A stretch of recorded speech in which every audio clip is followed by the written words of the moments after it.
Deixa eu ver se por que não sabemos quase nada do fundo do mar? O nosso próprio planeta ainda é um mistério para todos nós. A gente pode até achar que já conhece todos os cantos da Terra, mas a verdade é que a humanidade está muito longe de alcançar esse feito.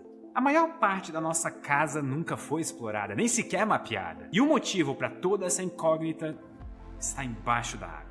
É que apesar de o ser humano já ter pisado em praticamente todos os pontos de terra firme que existem no planeta, a maior parte dele está submersa. Mais de 70% da superfície da Terra é composta por oceanos, e a maior parte isso foi minha loucura. Explorada até hoje. E com isso, até a vida embaixo da água é cheia de dúvidas para todos nós. Cientistas acreditam que existem mais de 2 milhões de espécies diferentes vivendo no mar, sendo que mais de 90% delas ainda não foram nem sequer descritas pela ciência. Pois é, nós vivemos cercados em um mar de incertezas, ilhados em meio ao desconhecido e afundados na nossa própria ignorância sobre o mundo ao nosso redor. Vocês já pararam pra pensar que quando vocês entram no mar, tipo na praia, vocês não sabem o que tem embaixo d'água? William Shakespeare dizia que existem mais mistérios entre o céu e a terra do que a nossa vã filosofia possa imaginar. Mas, meu amigo, pode ter certeza que embaixo da superfície existem ainda muito mais segredos. E isso porque os oceanos são bem mais profundos do que a gente é capaz de conceber. São verdadeiros abismos. E muitos deles nos assustam só de tentar imaginar. E esse medo, inclusive, tem nome. Se chama talassofobia. Então, se você é talassofóbico, aqui fica o alerta de gatilho no vídeo. Feito esse aviso, é hora de a gente mergulhar. Só antes do mergulho, é melhor você se preparar. Explorar um ambiente novo como o fundo dos oceanos é muito parecido com começar a aprender uma habilidade nova. No começo você não faz ideia do desconhecido, mas depois começa a descobrir um mundo novo que vale a pena ser investigado. E eu digo isso porque a Alura está com 15% de desconto para quem assiste o Ciência Todo Dia. A Alura é a maior escola online de tecnologia e são mais de 1.400 cursos que você pode fazer com uma única assinatura. Então escolhe algum curso de algo que você gostaria muito de aprender, mas nunca tirou tempo para aprender. Eu recomendo qualquer um que você mais se interesse da Escola de Inteligência Artificial. Os cursos, vale a pena. Agora, de volta ao vídeo, é hora de mergulhar. O quão profundo é o oceano? Vamos supor que você queira conhecer o mundo submarino com os seus próprios olhos. Ao entrar no mar andando, uma profundidade de 2 metros já é o suficiente para você não conseguir mais encostar os pés no chão. Então você precisa começar a mergulhar. Nos primeiros metros, até dá para fazer isso sem equipamentos, mas logo você vai precisar de um cilindro de oxigênio. Mesmo assim, não dá para descer muito. De acordo com a Associação Profissional dos Instrutores de Mergulho, por questões de segurança, a profundidade máxima permitida para o mergulho recreativo é de 40 metros. Mas como você está seguro na sua casa... 40 metros é muito fundo já, mano. Descendo. Nessa profundidade, a estátua do Cristo Redentor já estaria totalmente... Olha isso, cara. Nos 90 metros, é a Estátua da Liberdade que está completamente debaixo da água. Até os 100 metros, a luz do sol costuma chegar sem tanta dificuldade, mas daí em diante você aos poucos começa a ser envolto pela escuridão. Mesmo assim, já houve quem nadasse abaixo disso. O recorde mundial de mergulho é de pouco mais de 300 metros, o que dá aproximadamente o tamanho da Torre Eiffel. Moleque, é muito grande. É muito grande, mais mano. Um pouco, a faixa de 400 metros é a que um submarino militar costuma operar. E eu te adianto que a gente não desceu nem 5% do caminho para baixo. Nós chegamos então aos 500 metros. A iluminação continua diminuindo, até que o último raio de luz fica para trás. E chega um ponto em que não há absolutamente mais nada que você possa enxergar. 1 quilômetro abaixo da superfície e só existem trevas. Mesmo de olhos bem abertos, tudo está preto ao seu redor. A profundidade nesse ponto já é maior do que o prédio mais alto construído pelo ser humano. E mesmo assim, nós não chegamos nem a 10% da profundidade que nos espera. Daqui para baixo, adentramos o chamado Oceano Profundo. Por isso, essa região, a partir de 1000 metros, é conhecida como Zona Batipelágica, que vem da palavra batis, que significa profundo em grego. Nessa zona, ainda bem que você não está enxergando nada, porque é justamente aqui que começam a aparecer alguns animais bem horríveis. Inclusive, o peixe-bolha, que é considerado o animal mais feio do mundo. E caralho, tem também bichos gigantes, tipo... Parece o Rafael Brasil, mano. Que isso, mano? Peço até desculpa pro peixe, mas, pô... Que começam a aparecer alguns animais bem horríveis. Inclusive, o olha só! Peixe-bolha, que é considerado o animal mais feio do mundo. E tem também bichos gigantes, tipo a lula colossal, que pode ultrapassar até os 15 metros de comprimento. Mas além de estar no escuro, você está morrendo de frio. A temperatura nessa zona é de cerca de 4 graus, se bem que esse é o menor dos problemas, porque você na verdade já estaria morto com a pressão de mais de 5.000 PSI, que é o equivalente ao peso de uma caminhonete em cada polegada do seu corpo. Aliás, a pressão é o maior obstáculo para a exploração submarina. E nessa região, especificamente, ela é um problema tão grande que foi por aqui que aconteceu a tragédia do submersível Titã, que é aquele do pessoal que queria ver os destroços do Titanic. Inclusive, os restos do navio mais famoso do mundo estão na casa dos 3.000 metros de profundidade. Já aos 4.000 metros, a gente chega na zona abissal. Moleque, isso aí eu já pesquisei pra caralho. Moleque, isso não entra na minha cabeça de jeito nenhum. Cara, eu tenho, tipo assim, fixação por ficar pesquisando maiores animais do mundo, tá ligado? Eu fico pensando, caralho, imagina como devia ser, pô, louco viver numa época que tinha animais, pô, maiores do que os maiores que a gente já tem hoje. Só que, mano, se tu parar pra pensar, mano, a gente não sabe nada do oceano, tá ligado? Que a gente sabe muito pouco comparado ao tamanho que a parada realmente tem. E, mano, tem uns bichos lá que pode ser gigantesco, tá ligado? Bizarros, tipo o famoso Melanocetus johnsoni. Você pode não estar ligando o nome ao peixe, mas ele já fez até participação no cinema. É Nemo. aquele peixe-lâmpada que aparece no Procurando Nemo. Essa espécie desenvolveu a bioluminescência para atrair suas presas em meio à escuridão. E por fim, Doideira. nós chegamos na zona adopelágica.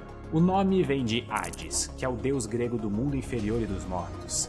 É um nome nada convidativo, já dá uma boa pista de como que é a vibe aqui embaixo. E essa parte representa toda a metade de baixo do oceano, que vai dos 6.000 metros até o ponto mais profundo da Terra, a Fossa das Marianas, que fica no Oceano Pacífico a cerca de 11.000 metros da superfície.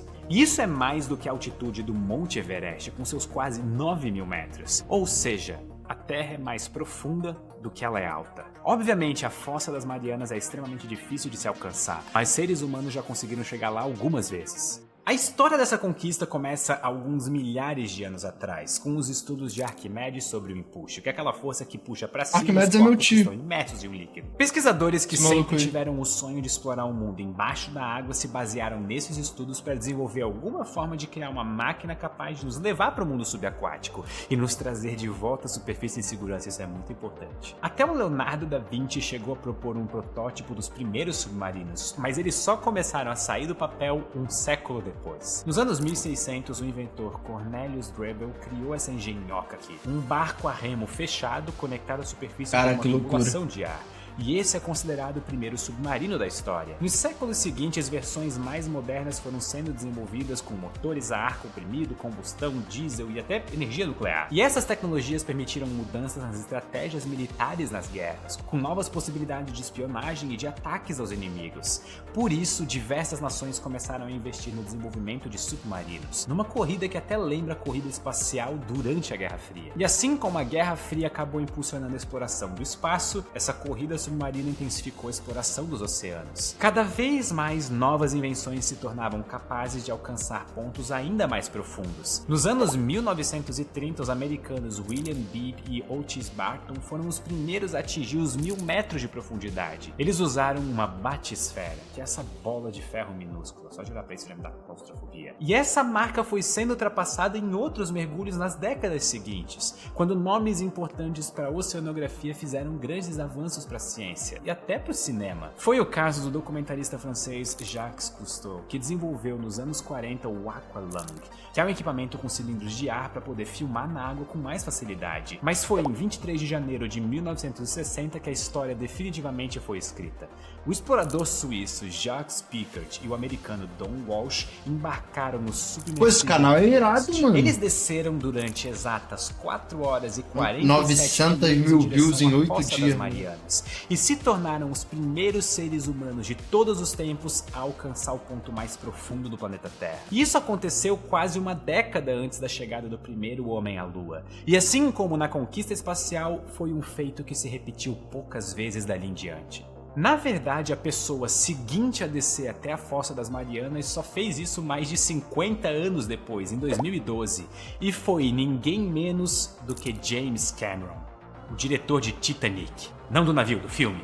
E ele é um apaixonado pelo mundo embaixo da água. E isso significa que durante muito tempo da nossa história, mais seres humanos já tinham pisado na Lua do que chegado no fundo dos oceanos do nosso planeta. Afinal, 12 pessoas já estiveram na Lua. Foi só alguns anos atrás que o time dos exploradores aquáticos virou o jogo contra o time dos astronautas. E isso só foi possível graças à criação do Limiting Factor, que é um veículo submarino ultramoderno que já fez cerca de 20 viagens ao fundo do mar. E com isso, hoje em dia, 27 pessoas já chegaram aos quase 11 mil metros de profundidade da Terra. Mas como exatamente a gente sabe essa medida? Não só da Fossa das Marianas, mas de todos os outros pontos profundos do oceano. Afinal, se é uma região tão inexplorada, então quem garante que não exista um ponto ainda mais fundo? Pois então, o mapeamento do leito marinho é um grande desafio. Inclusive, até os mapas de Marte são melhores do que a cartografia do nosso próprio planeta. Pelo menos se você levar em conta os relevos embaixo da água. Os mapas de Marte têm uma resolução de 5 metros por pixel, guardem isso. Já no caso dos oceanos, cada pixel engloba cerca de 1.500 metros, ou seja, o nível de definição é muito menor. E uma das causas é que os satélites não conseguem fotografar o fundo do mar. Mesmo assim, as fotos à distância podem ajudar de uma outra maneira, que é bem inusitada. Você talvez não saiba, mas o mar não é exatamente todo reto, lisinho. Existem pequenas variações, que são partes um pouco mais altas e algumas outras partes um pouco mais baixas. E isso, atenção, é um reflexo do formato do solo milhares de quilômetros lá embaixo. Ou seja, se existe uma pequena montanha lá no leito oceânico, no fundo, a água nessa região vai ser um pouquinho mais alta do que nos arredores. E isso permite que, mesmo sem entrar na água, cientistas descubram mais ou menos como que é o formato do fundo do mar. Acontece que esse método não tem tanta precisão. Existem muitas irregularidades no solo submarino, assim como no solo aqui fora. Então, o jeito para fazer uma medição mais detalhada é recorrer a outras técnicas. E uma das mais tradicionais é a utilização de sonares. Alguém em um barco envia um sinal para o fundo do mar, e essa pessoa vê quanto tempo demora para esse sinal voltar, e com base nisso é feito o cálculo para descobrir qual que é a distância exata daquele ponto. Mas não é muito difícil de imaginar que fazer isso sozinho para um mar inteiro seria um processo que duraria pelo menos décadas. Por isso foi criada uma força-tarefa chamada Seabed 2030, uma iniciativa que reúne embarcações de diferentes partes do mundo. E a ideia desse projeto é mapear até 2030 literalmente todo o solo submarino. E com muito mais precisão do que os mapas atuais. Lembra daqueles 1.500 metros por pixel? A ideia é chegar a 800 metros por pixel nas regiões mais afastadas e a apenas 3 metros nas zonas mais movimentadas. A missão é difícil, mas o projeto está indo bem. Quando ele começou em 2017, só 6% do fundo do mar tinha sido mapeado. E hoje em dia esse número já passou de 20%. E aí existe um temor de que o mapeamento detalhado poderia trazer problemas para o meio ambiente, porque ele facilitaria a extração de recursos naturais. Muito além do petróleo, a mineração no oceano profundo pode levar à exploração de sedimentos como manganês, ferro e outros metais, além dos nódulos polimetálicos que podem ser usados na fabricação de baterias, painéis solares e até na indústria bélica. Bom, de fato o ser humano tem a capacidade de causar estrago em tudo que ele toca. Não à toa já foram encontrados até sacolas plásticas nas fossas marianas. Mesmo assim, a gente não pode temer a informação. Optar por se manter na ignorância, por ter medo do progresso é ir radicalmente contra a ciência e contra o próprio espírito explorador do ser humano. Um estudo em detalhes sobre o que existe no fundo do mar pode oferecer muitos benefícios para todos nós. O mapeamento pode facilitar, por exemplo, a busca por destroços de navios e aviões, a instalação de cabos de internet, o entendimento sobre correntes marítimas, as projeções sobre o aumento do nível do mar e até mesmo as previsões de tsunamis. Ou seja, mapear o fundo do mar pode salvar vidas e ainda ajuda a proporcionar para a humanidade um sentimento empolgante de descoberta. Aquele mesmo ímpeto que levou os nossos... Falta 98 horas ainda pro Jota? Mano, porra, o Jota se colocou numa situação complicada, né? Passados a mas ele soltou no preço das paradas. Que está no espaço e que agora está acontecendo pela última vez no nosso planeta. Afinal, o fundo do mar é a fronteira final para a humanidade na Terra. É a única parte do mundo que ainda é verdadeiramente desconhecida. Um lugar misterioso, repleto de segredos, que aos poucos estão sendo revelados bem diante dos nossos olhos. E isso é fascinante. Muito obrigado e até a próxima. Pô, o canal dele é irado, mano. Maneiro. Like. Canal maneiro. Ah, esses bagulhos são intrigantes.